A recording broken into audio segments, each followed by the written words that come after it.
এত চাঙ্গা একটা মন নিয়ে বাইরে গেছিলাম, বাট মনটা খারাপ করে পরে হচ্ছে আমার বাসায় ফেরত আসতে হয়েছে।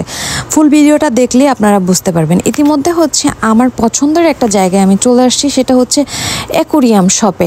এইখানে অনেক ভ্যারাইটিসের মাছ পাওয়া যায়, অ্যাকোরিয়ামে পালে এরকম মাছ আমি আমার লাইফে এত কোয়ালিটির মাছ একসাথে এই প্রথমবার দেখলাম।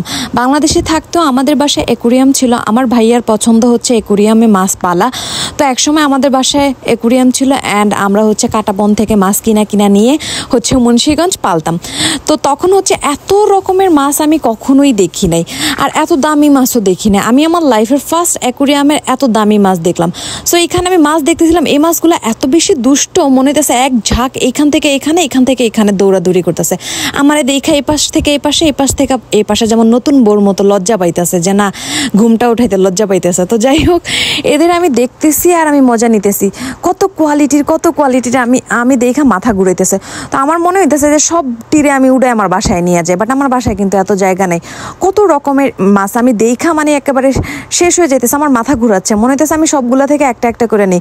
যদিও আমি যদি একটা করে সবগুলা থেকে নিতে যাই, তাহলে বাংলাদেশি টাকা আমার 1 লাখ টাকার বেশি লাগবে এই মাছ কেনার জন্য। আর এইগুলা মাছ দেখেন কি সুন্দর মনে হইতেছে, ওর বডিতে লাইটিং করতেছে। আর এইটা হচ্ছে জ্যাবরার মতো মাছ, আমি কইতেছি এটারে জ্যাবরা মাছ নাম দেওয়া দরকার ছিল। এখানে আপনারা যারা অ্যাকোরিয়াম লাভার, আজকের ভিডিওটা হচ্ছে আপনাদের অনেক ভাল লাগবে। আর মাছের দাম শুই না, ও মাই গড। এগুলো দেখেন, এই মাছগুলো আমাদের বাসায় ছিল।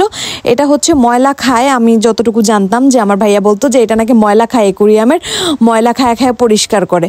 তো যাই হোক, আমি জানি না এটা আসলেই কি ময়লা খায় কিনা, আমার ভাই আমার যতটুকু বুঝাইছে আমি অতটুকুই জানি। তো আমি এদিকে ঘুরে ঘুরে দেখতেছি। আর এরা মাছের পাশাপাশি হচ্ছে একেবারে জীবন্ত গাছ দেয়, যেটা হচ্ছে আমাদের সমুদ্রে পাওয়া যায় বা হচ্ছে নদীতে যেগুলা পুকুরে পাওয়া যায়, ওই গাছগুলো একেবারে এগুলো সব জীবন্ত, একটাও প্লাস্টিকের না। তো তারা এমন প্রাইস দিয়া রাখছে যেগুলো দেখা আমার মাথা ঘুরাইতেছে। মনে হইতেছে আমি যে এখনই বাংলাদেশের যে পুষ্কুনি থেকে কয়টা গাছ উঠাই না ওনাদের কাছে বেচা শুরু করি, যে না ভাই নে আমারে টাকা দে, আমার ডলার দে ডলার। ছোট্ট ছোট এখানে একেবারে শ্যাওলার মতো গাছটি এখানে ওরা $15 $16 বাংলাদেশি টাকায় 1500-1600 টাকার বেশি দিয়া দাম রাখছে। তা আমি কইলাম থাক যাই হোক। আর এখানে যে ফাইটার ফিশগুলো দেখতেছেন বেচারা গো আলাদা রাখছে, কারণ এরা নাকি একজনের লগে আরেকজনের ফাইট করে মাইরা খায়ালায়। আর এগুলো সব হচ্ছে প্লাস্টিকের। আর আপনারা অনেকেই ওয়েট করতেছেন যে দেখার জন্য যে কোন মাছগুলা হচ্ছে একটা মাছের প্রাইস অলমোস্ট 20,000 টাকা। তো এই যে অ্যাকোরিয়ামের মাছগুলো ছিল না, এগুলো এত সুন্দর দেখতে, মনে হইতেছে কি প্লাস্টিকের মাছ, বাট এরা প্লাস্টিকের না। এটাও আমি ওনাদেরকে জিজ্ঞেস করলাম যে এটা পার পিস কত টাকা হচ্ছে, কত ডলার করে। ওনারা বললো সাইজ অনুযায়ী পার পিস হচ্ছে আপনার $78 থেকে শুরু হয়েছে। $78 মানে হচ্ছে প্রায় 7,000-8,000 টাকার মতো, 8,000 টাকার মতো বাংলাদেশি টাকায়। 8,000 থেকে শুরু, সাইজ অনুযায়ী হচ্ছে ওনারা আরও বেশি রেট রাখে। আর এই সেই মাছ যেটার প্রাইস কিনা বাংলাদেশি টাকায় 20,000 টাকা। ও মাই গড। আর 20,000 টাকা হবেই না কেন, এ মনে হইতেছে কি টুপি দিয়া মাথায় ঘুরতেছে। দেন কি সুন্দর লাগতেছে না, মাথায় মনে হইতেছে টুপি নিয়ে ঘুরতেছে।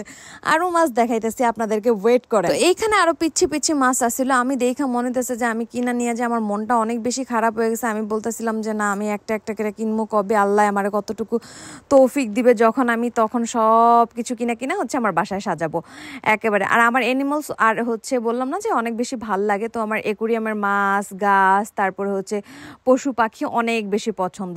সো সবাই আমার জন্য দোয়া করবেন, আমি যেন এতটুকু কাজ করে এস্টাবলিশড হতে পারি যে আমার শখ আমি সব পূরণ করতে পারি আস্তে আস্তে। তো আমি এখন আর এখানে থাকতে চাচ্ছি না, বিকজ অফ আমার মাথা ইতিমধ্যে ঘুরাইতেছে। এগুলো আমার মনে হতেছে আমি সব কিছু নিয়ে যাই। এটার এই হচ্ছে পার পিস দাম হচ্ছে $12 করে, তো বাংলাদেশি টাকা অলমোস্ট 1300-1400 টাকার মতো একটা মাছের দাম। তো যাই হোক, আর দেখবো না। এখানে মাছের ভিতরে অ্যাকোরিয়ামে দেওয়ার জন্য হচ্ছে কাঠের টুকরা সব কিছু বেচে। তো আমি পরে হচ্ছে একটুখানি শপিং করতে আসলাম, শপিং করে এখন হচ্ছে বাসায় চলে যাব। আমার মাথা ঘুরাইতেছে, আমি এখন মাছ কেনার ওই মাথায় যে ঘুরতেছে না, আমার যেটা মাথায় ঘুরে ওইটা যতক্ষণ না পর্যন্ত না কিনি ততক্ষণ পর্যন্ত আমার ভাল লাগে না।